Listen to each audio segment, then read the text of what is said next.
नमस्कार। आप सभी को कमला व पद्मनी एकादशी की हार्दिक शुभकामनाएं। आइए सुनते हैं कमला एकादशी की व्रत कथा।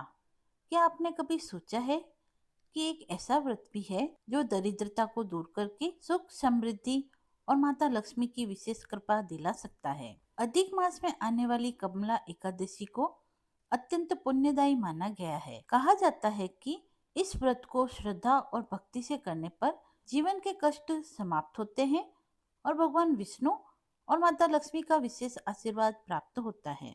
आज हम सुनेंगे अधिक मास की पावन कमला एकादशी की व्रत कथा, जो हमें भक्ति, धैर्य और सच्चे कर्म का महत्व सिखाती है। तो बोले विष्णु भगवान की जय, माता लक्ष्मी की जय। आइए कथा को प्रारंभ करें। युधिष्ठिर ने पूछा, भगवान, अब मैं श्री विष्णु के व्रतों में उत्तम व्रत का, जो सब पापों को हर लेने वाला तथा व्रती मनुष्य को मनोवांछित फल देने वाला हो, ऐसे व्रत का मैं श्रवण करना चाहता हूँ। जनार्दन, पुरुषोत्तम मास की एकादशी की कथा कहिए। उसका क्या फल है और उसमें किस देवता का पूजन किया जाता है? प्रभु, किस दान का क्या पुण्य है? मनुष्य को क्या करना चाहिए? उस समय कैसे स्नान किया जाता है? किस मंत्र का जप होता है? कैसी पूजन विधि बताई गई है? पुरुषोत्तम मास में किस अन्न का भोजन उत्तम रहता है? कृपा कर आप मुझे यह सब बतलाइए।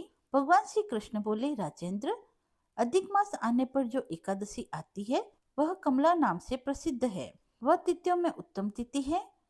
उसके व्रत के प्रभाव से लक्ष्मी अनुकूल होती है। उस दिन ब्रह्म मुहूर्त में उठकर भगवान पुरुषोत्तम का स्मरण करके विधि पूर्वक स्नान करके व्रती पुरुष व्रत का नियम ग्रहण करे।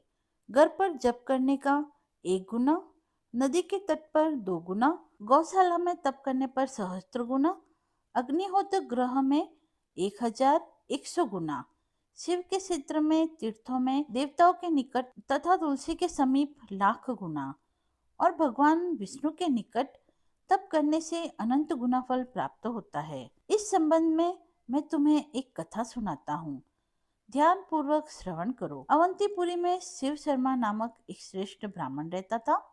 उसके 5 पुत्र थे। इसमें से जो सबसे छोटा पुत्र था वह पापाचारी हो गया, इसलिए पिता और स्वजनों ने उसका त्याग कर दिया। अपने बुरे कर्मों के कारण निर्वासित होकर वह बहुत दूर वन में चला गया। देवयोग से एक दिन वह तीर्थराज प्रयागराज में जा पहुंचा। भूख से दुर्बल शरीर और दीन मुख लिए उसने त्रिवेणी में स्नान किया। फिर सुधा से पीड़ित होकर वह वहां मुनियों के आश्रम खोजने लगा। इतने में उसे वहां हरिमित्र मुनि का उत्तम आश्रम दिखाई दिया। पुरुषोत्तम मास में वहां बहुत से मनुष्य एकत्रित हुए थे। आश्रम पर पापनाशक कथा कहने वाले ब्राह्मणों के मुख से उसने श्रद्धा पूर्वक कमला एकादशी की महिमा सुनी, जो परम पुण्यमयी तथा भोग और मोक्ष प्रदान करने वाली है। जय शर्मा ने विधि पूर्वक कमला एकादशी की कथा सुनकर उन सबके साथ मुनि के आश्रम पर ही व्रत किया। जब आधी रात हुई तो भगवती लक्ष्मी उसके पास आकर बोली, ब्राह्मण, इस समय कमला एकादशी के व्रत के प्रभाव से मैं तुम पर प्रसन्न हूँ और देवादिदेव श्री हरि की आज्ञा पाकर वैकुंठ धाम से आई हूँ। मैं तुम्हें वर देना चाहती हूँ।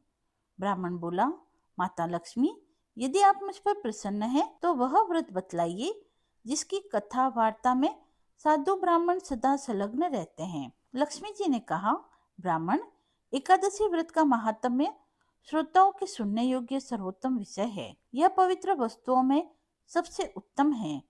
इससे दुस्वप्न का नाश और पुण्य की प्राप्ति होती है। अतः इसका यत्न पूर्वक श्रवण करना चाहिए।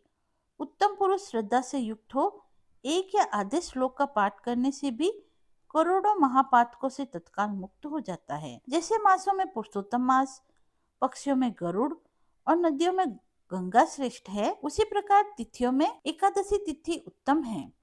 समस्त देवता आज भी एकादशी व्रत के लोभ से ही भारतवर्ष में जन्म लेने की इच्छा रखते हैं। देवगण सदा ही रोग शोक से रहित भगवान नारायण का पूजन करते हैं। जो लोग मेरे प्रभु भगवान नारायण के नाम का सदा भक्ति पूर्वक जप करते हैं, उनकी ब्रह्मा आदि देवता सर्वदा पूजा करते हैं। जो लोग श्री हरि के नाम जप में संलग्न हैं, उनकी लीला कथाओं के संकीर्तन में तत्पर है तथा निरंतर श्री हरि की पूजा में ही प्रवृत्त रहते हैं, वे मनुष्य कलयुग में कृतार्थ है। यदि दिन में एकादशी और द्वादशी हो तथा रात्रि बीते बीते त्रयोदशी आ जाए तो उस त्रयोदशी के पारण से 100 यज्ञों का फल प्राप्त होता है। व्रत करने वाला पुरुष चक्र सुदर्शनधारी देवाधिदेव श्री विष्णु के समक्ष निम्नांकित मंत्र का उच्चारण करके भक्ति भाव से संतुष्ट चित्त होकर उपवास करे व इस मंत्र का उच्चारण करे। एकादश्याम निराहार स्थित्वामः पर्य अन्हि मोक्षायाम पुंडरीकाक्ष शरणम में भावाच्युत्य, अर्थात कमल नयन भगवान अच्युत्य, मैं एकादशी को निराहार रहकर दूसरे दिन भोजन करूंगा, आप मुझे शरण दें। तत्पश्चात व्रत करने वाला मनुष्य मन और इंद्रियों को वश में करके गीत वाद्य नृत्य और पुराण पाठ आदि के द्वारा रात्रि में भगवान के समक्ष जागरण करे।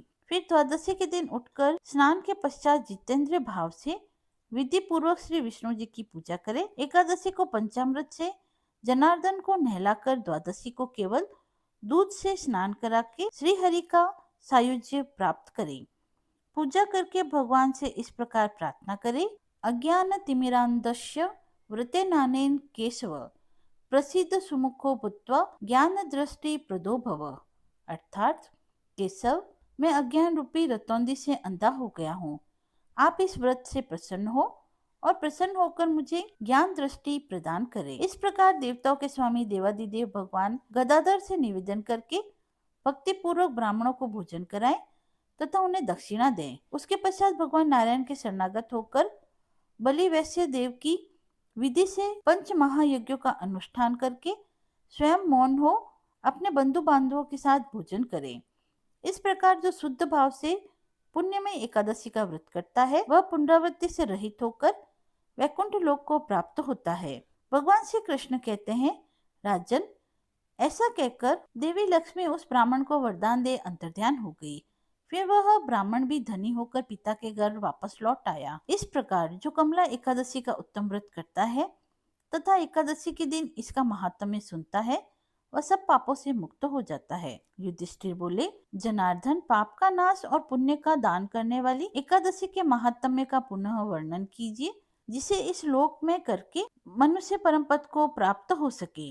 भगवान श्री कृष्ण ने कहा, राजन, शुक्ल या कृष्ण पक्ष में जब भी एकादशी हो उसका परित्याग न करें, क्योंकि वह मोक्ष रूपी सुख को बढ़ाने वाली है। कलयुग में तो एकादशी ही भव बंधन से मुक्त करने वाली, संपूर्ण मनोवांछित कामनाओं को देने वाली तथा पापों का नाश करने वाली है।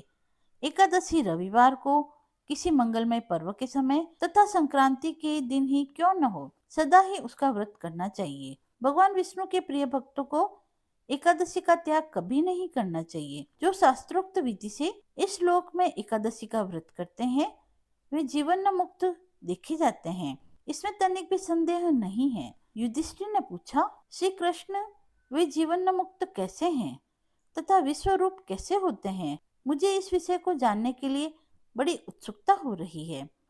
भगवान श्री कृष्ण बोले, राजन, जो कलयुग में भक्ति पूर्वक शास्त्र विधि के अनुसार निर्जल रहकर एकादशी का उत्तम व्रत करते हैं वे विष्णु रूप तथा जीवन मुक्त क्यों नहीं हो सकते? एकादशी व्रत के समान सब पापों को हरने वाला तथा मनुष्यों की समस्त कामनाओं को पूर्ण करने वाला पवित्र व्रत दूसरा कोई नहीं है। दशमी को एक बार भोजन, एकादशी को निर्जल व्रत तथा द्वादशी को पारण करके मनुष्य विष्णु लोक को प्राप्त हो सकता है। कथा समाप्त हुई। यदि आपको ये पसंद आई हो तो कमेंट बॉक्स में जय श्री हरि लिखकर अपनी भक्ति को व्यक्त करें। मिलते हैं अगले वीडियो में, तब तक के लिए धन्यवाद।